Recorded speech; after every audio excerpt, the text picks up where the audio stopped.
record.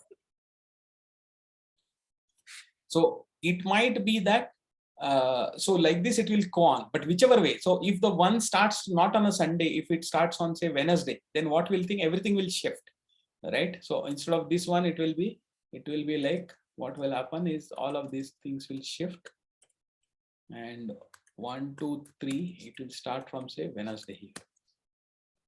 Yo, what happened? Oops, I think something has gone wrong. Let us put it. So instead, suppose, see, the day of the month can start, first day of the month can be anything, right? Wednesday, Thursday also. So if it is Thursday, then what will happen?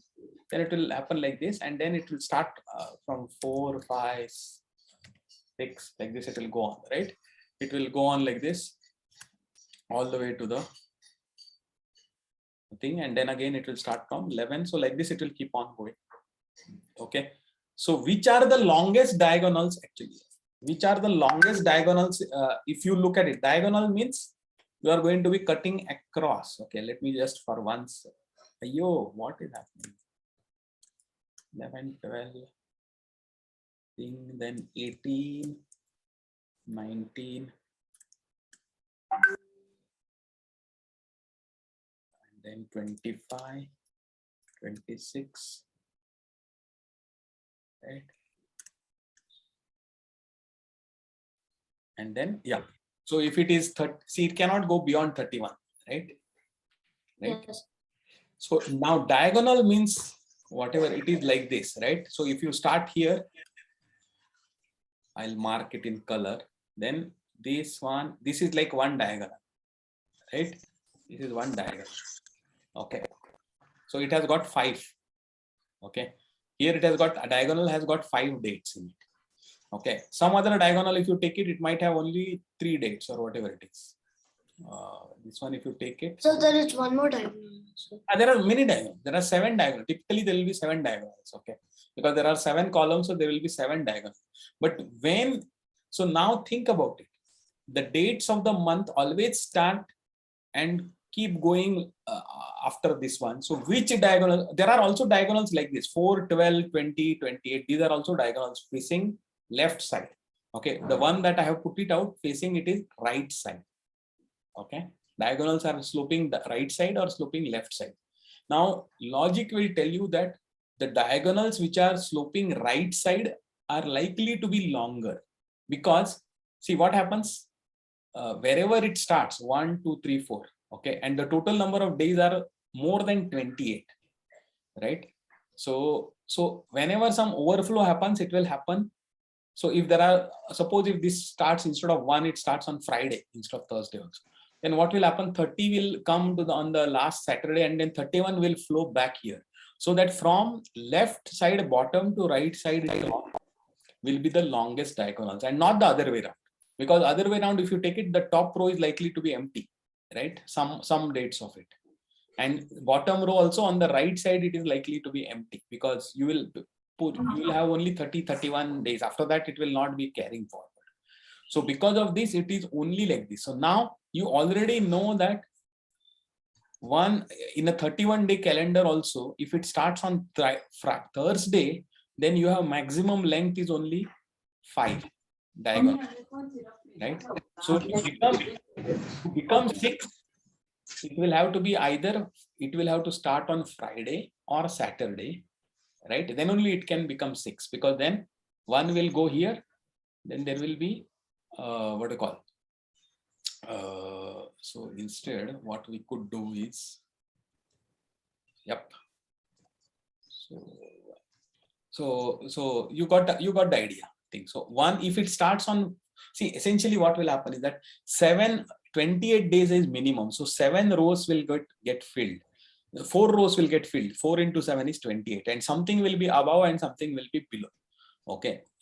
This is what will happen normally in a month.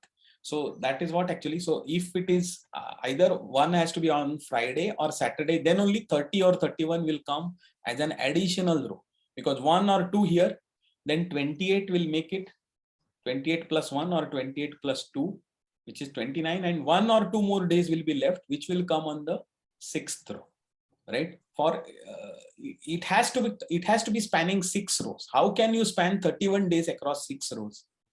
Okay, in such a calendar. This is what, if you think about it, and you are not starting always from Sunday. You can be starting from any day of the week. And the way if you do it, the worst thing is that maybe you can start on a Saturday also, right? Saturday also, if you start it, then 29 days will be over by 5 rows. First row only 1 day will be there if you start on Saturday. Second row 7, third row 7, fourth row 7, fifth row 7, and then another 2 days will be left, right? So this way, if you consider it, then you will know that there are only 2 possibilities. First of the month is either Saturday or Friday, and then you use the other clue which is there. Use the other clue which is there, that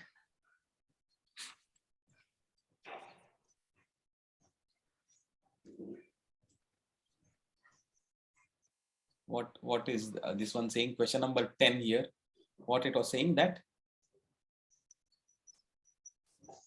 in a month of calendar, 6 date numbers appear along one of the diagonals. The calendar is usual with this one. There are 2 or more prime number dates on Monday of that month. This will give you the clue. Okay, then this can be possible only on one of the things. And then the sum of all the date numbers on Sundays of that. Once you get it, I think you will be able to. So now let us look at it. If it is, first of all, in this case, it is not possible to have 6 dates in a diagonal, because maximum we found was 1, 7, 13, 19, 25, or 2, 8, 14, 20, 26. There are only 5 days in a diagonal. So we will even change this, right? Let us delete this. Let us start with the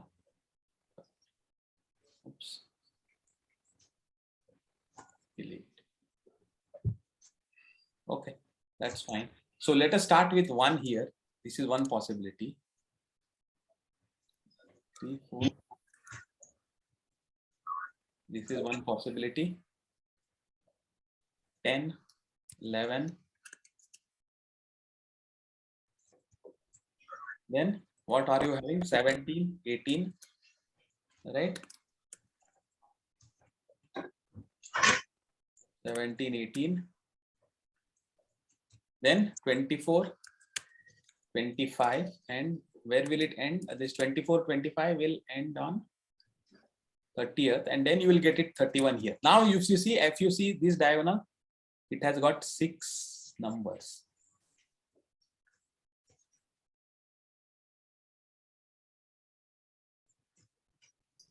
If you start from Saturday, you'll get 7. Then another possibility is, we'll just put it. If you start with Saturday also, we'll put this here.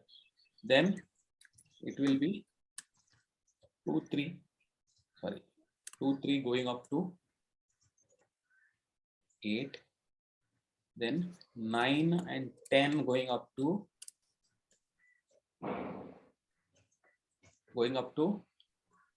15. Then 16, 17 going up to. These are the only 2 possibilities for getting it. Then 23, 24 going up to 29, and then 30 and 31, right? So anything. So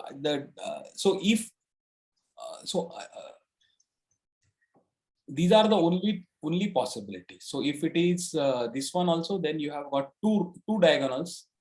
If it starts on Saturday and the month has got 30, this one, how come, what happened here? 1, 2, 3, 4, 5, 6.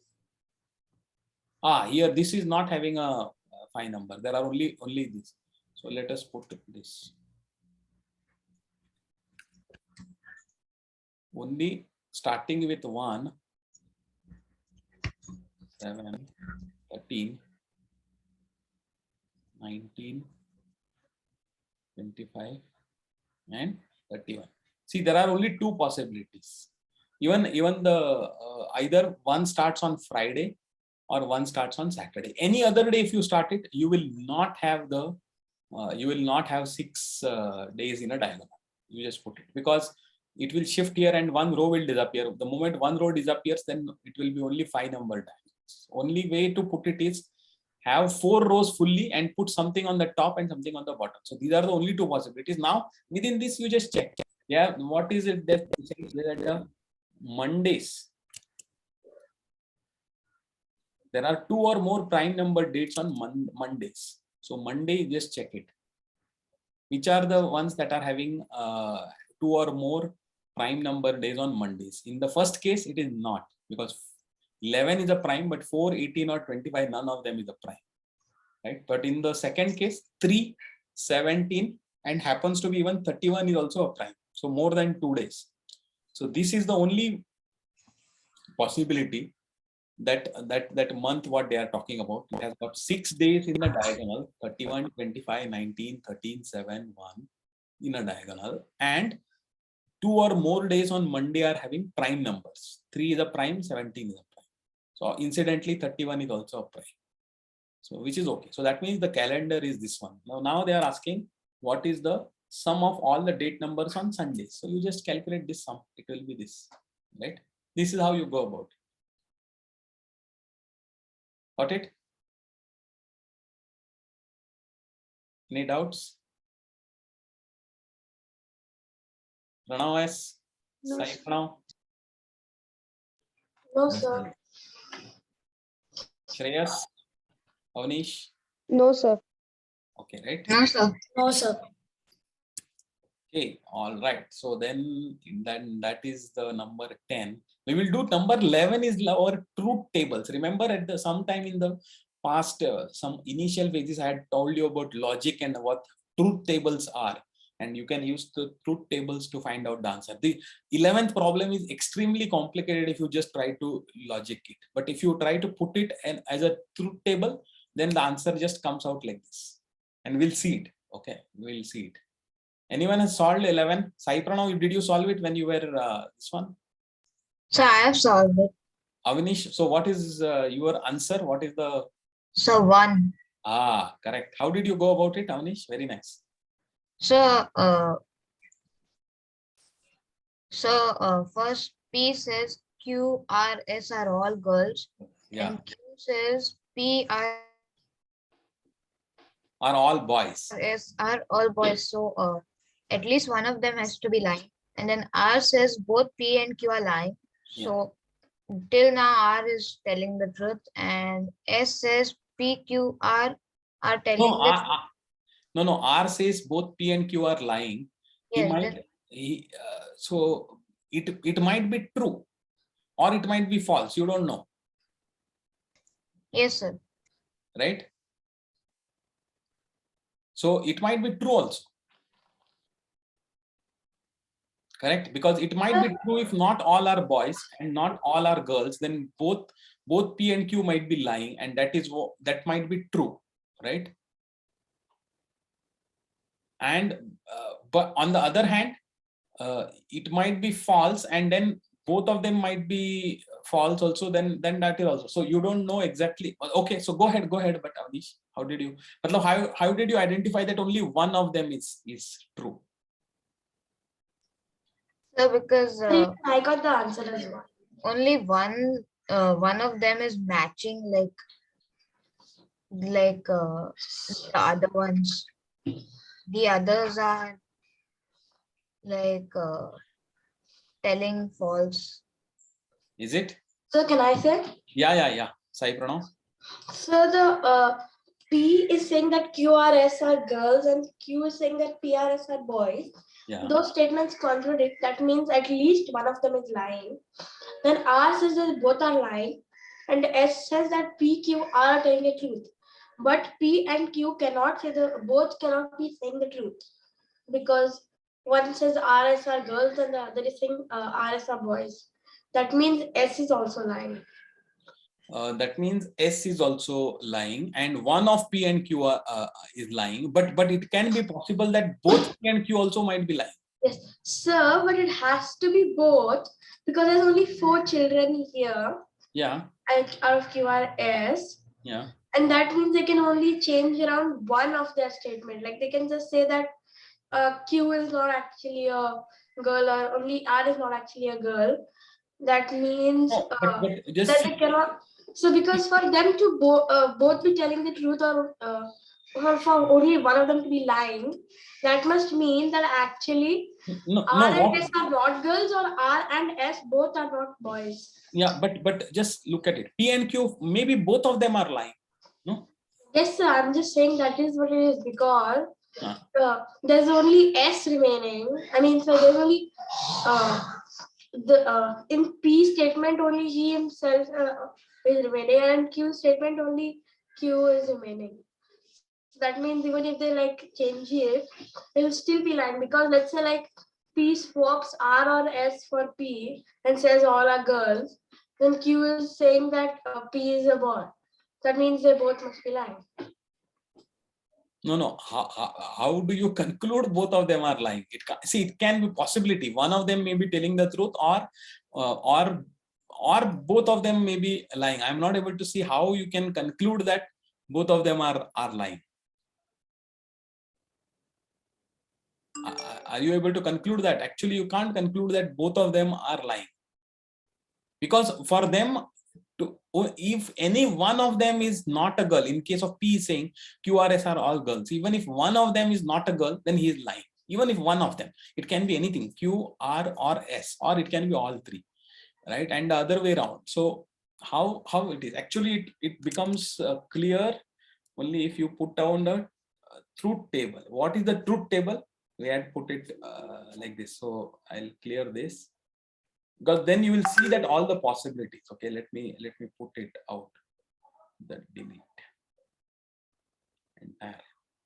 What is our thing? What let the gender of P, and let the gender of P, Q, R and S, okay, let it be whatever. We will either put it as boys or girls, and then we will see what P is saying, what Q is saying, okay, and what is the this one. So whether it's statement.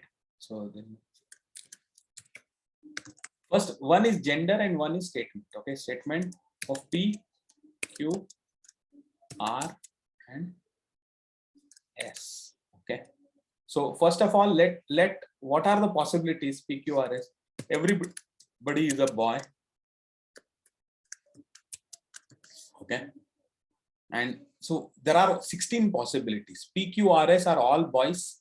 Okay, in fact, the way you go about is this. P, P, P.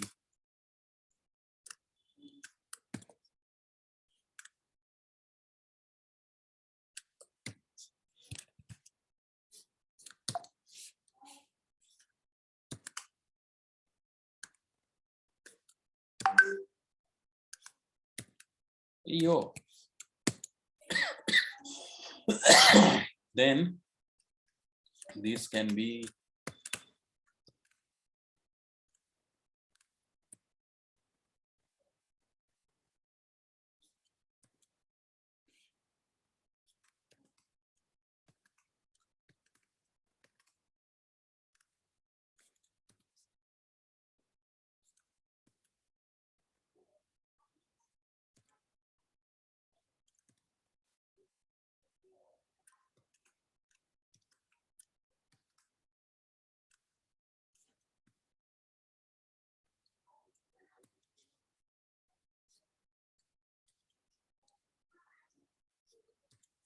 and then this can be BG, BG, BG. Okay, so now we have got all the 16 possibilities. Okay, actually it is very easy if it just takes a minute to list it out like this, but just put out, these are all the possibilities of everything. PQRS, everybody, whether it is a boy or a girl. Okay, we have just Control B, Control U. I am putting it in I'm not understanding this possibility. I'll tell you what. Okay, see that whether they are boys or girls is one is one's aspect of the fact, and whether they are telling truth or false is another aspect. So I am putting the gender there, gender possibilities into this. It can be that all four of them are boys. It can be that PQR is a boy and S is a girl.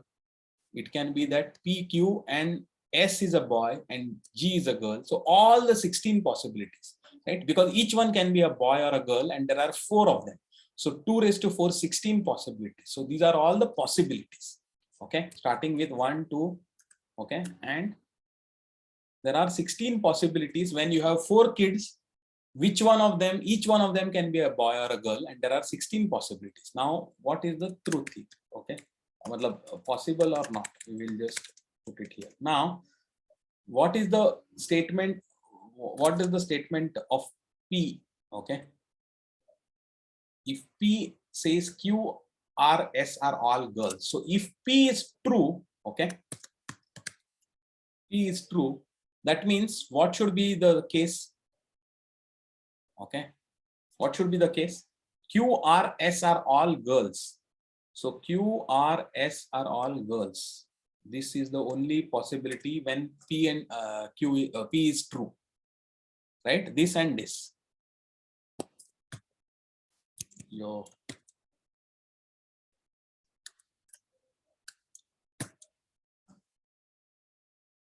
Correct? Yes, sir. Right? Any other case, if you see it, then Q, R, S are not girls. The only 2 cases when all 3 of them are girls are these 2 rows, number 8 and number 16. Okay, so if P is telling truth, okay, assume that if P is telling truth, then you will be able to see that all other things are not possible, right? But you also know that Q says PRS are all boys. Okay, so you do one thing. I think it will take some time for me to explain. What I will do is I will make this table easier for you by putting explanation, and then I will put it. Okay, but this way, if you any such problem, you can solve it with this type of a table without getting, without. It can be 4 or it can be 6 kids also, but this is the approach. But I will let me give me some time. I will add some help annotations and then I will put it. Okay.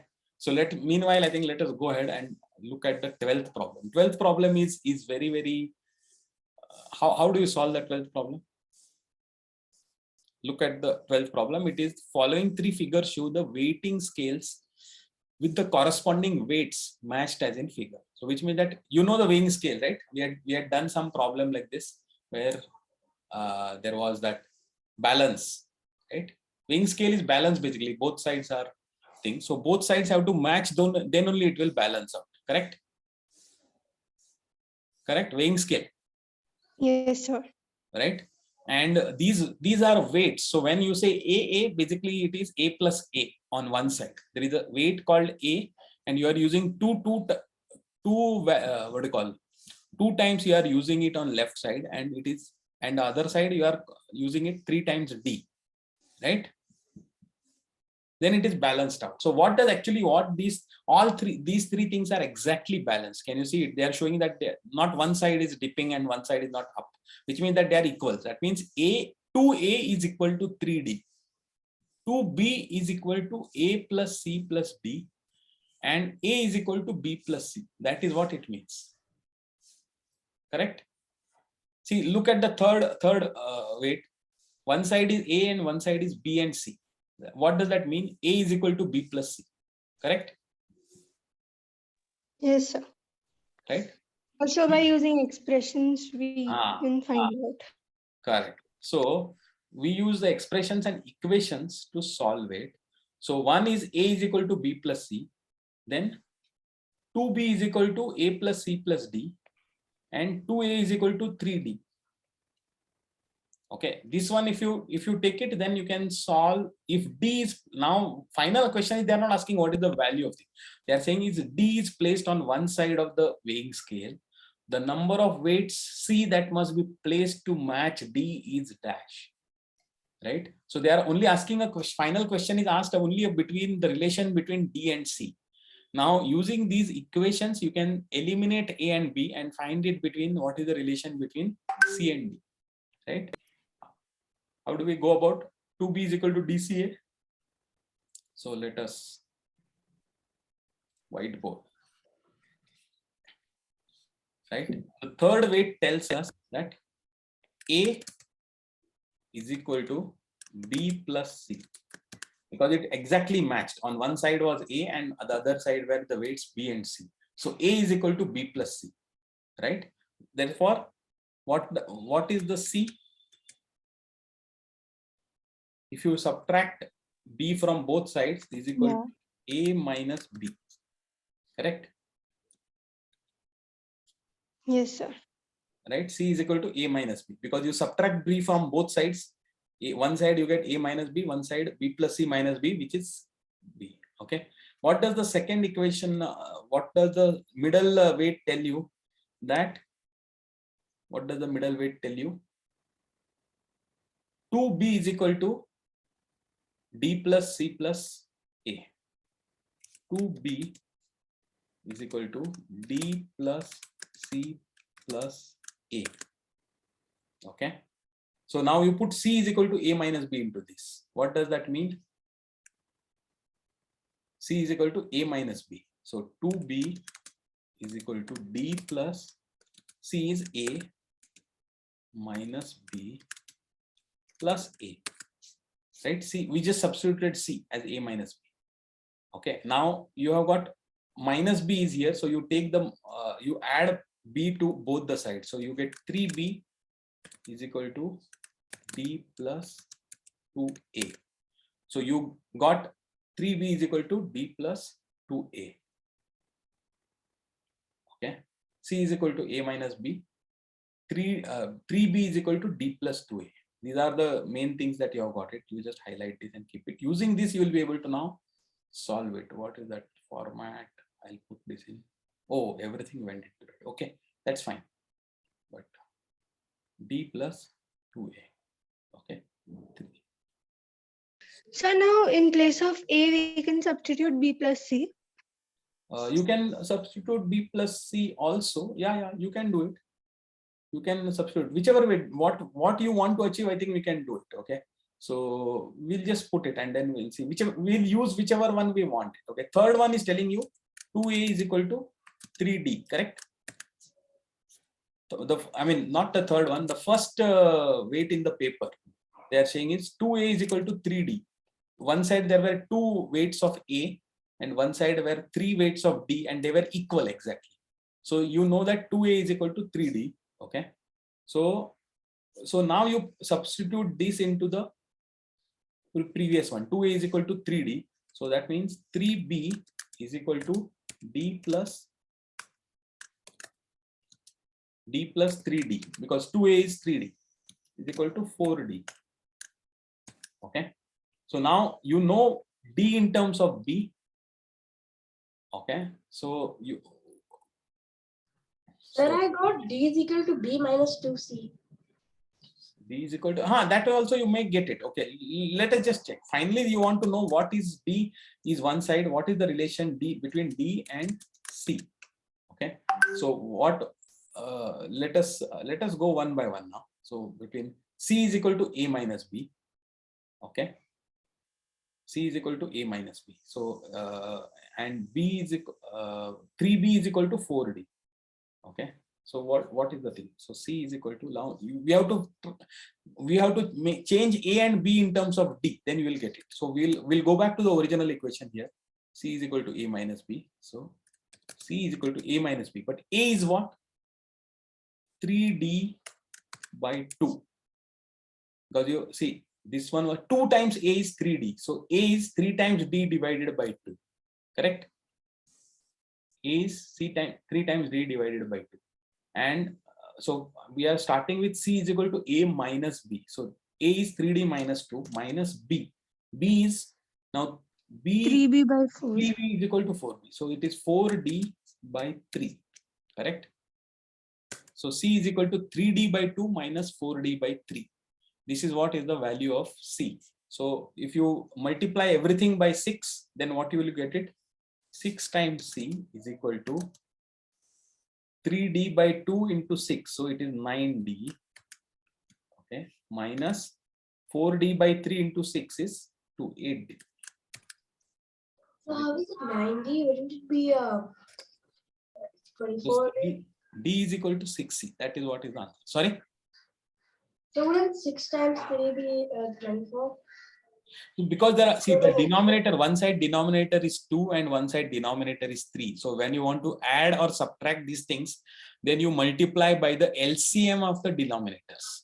That is the technique that we use, because then all the denominators will get vanished. So that is why I multiplied by 6, which is the least common multiple of 2 and 3. Okay, so everything I multiplied by 6. So C became 6C, 3D by 2 multiplied by 6. So 6 by 2 became 3. So 3D into 3 is 9D, and 4D by 3 into 6 means 6 by 3 is 2. So 2 into 4D is 8. So 9D minus 8D is equal to, so D is equal to 6C. That is what you get the answer. So you can just continue the thing. As long as you don't get into a loop, then you can solve it. Right? Sir, you just said something 4 into 3 minus 6. Yeah. See, what I meant is, okay. So when I multiply everything, multiply by both sides by 6. So what does that mean? 6 multiplied by C is equal to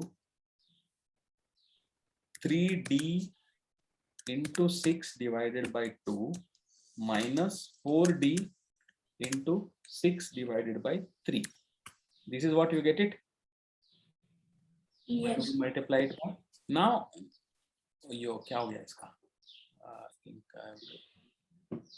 Now you see, because both sides were multiplied here. So now 6 by 2 is what? 6 by 2 is 3. So 3D into 3 is 9D, and 6 by 3 is what?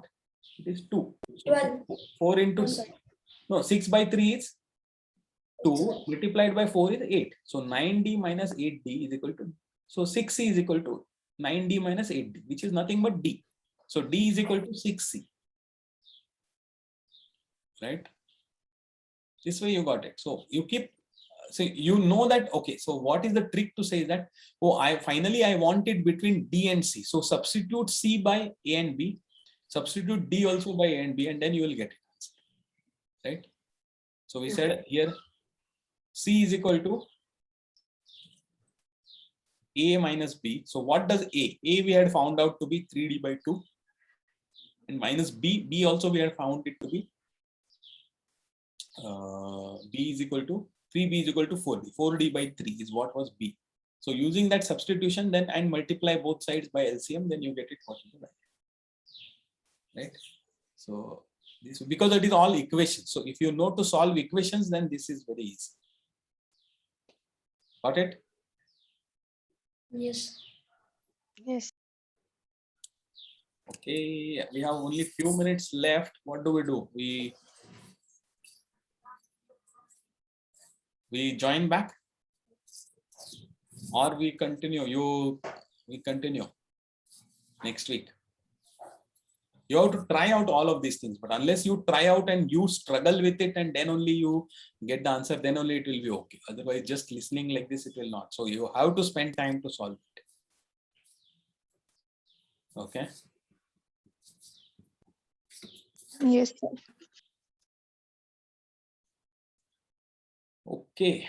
So if that is the case, then we will stop it. I think 13 number, I think it is very easy, not very easy to solve, but you have to apply the logic. I think we had applied some logic earlier on the digit additions and all. The same thing you will have to apply it in 13 with slightly more, actually. It is more complicated. But you know that there is a 5-digit number. You get a 4-digit number from this by erasing one of the digits. Okay.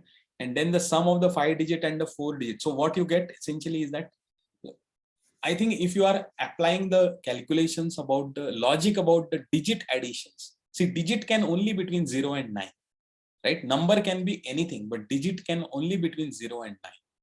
And then when you apply the addition of the digits, then what you get, I think based on that, you will be able to solve this thing, because you know that when you add 2 digits of the same type, you will never get an odd number. Okay. And in this particular case, the sum of the 5-digit and the 4-digit number is last digit is odd. That gives a very big clue as to what can be the last digit, right? Or what digit is erased. So please look at it, I suggest, and try to solve it, and it's going to be interesting. Number 13 is very interesting. Okay, number 14 is easy related. Okay, all right, then with that